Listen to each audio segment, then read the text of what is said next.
Welcome back to another video. Today we're talking about the tragedy of Megumi Fushigoro.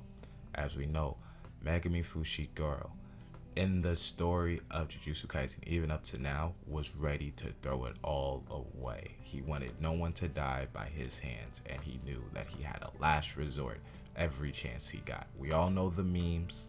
We all know, how he was summoned to summon Maharaga. He did not care about his life. Of course, that comes from not really having a parent role model, obviously Gojo, but even Gojo couldn't have been around all the time because he was the strongest sorcerer, of course. And then you had Megumi's sister being in the hospital, Megumi not having a mother, and not even knowing who his real father is.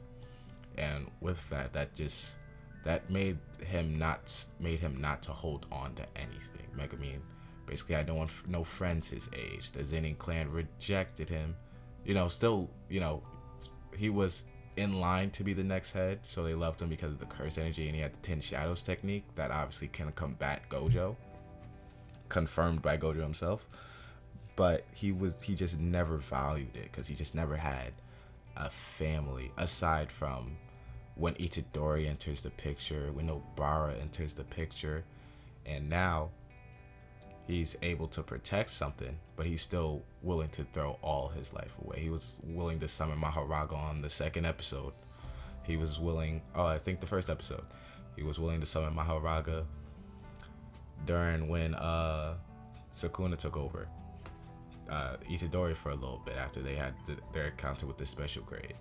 He was willing to summon Maharaga against Toji. He summoned Maharaga in the Shibuya incident arc.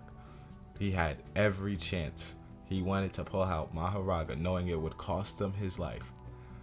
Pull it out and basically off himself, but offing someone else in the process. And that is a tragedy of itself. And now, manga spoilers, of course. Now he is taken over with Sukuna. He is with desperation, depression. He's sad because now he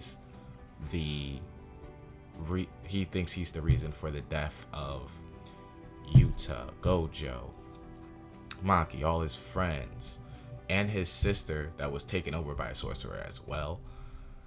Plunged him deeper in despair, letting Sukuna take easier control of his body, but not willing to live because now he thinks he has nothing to live for.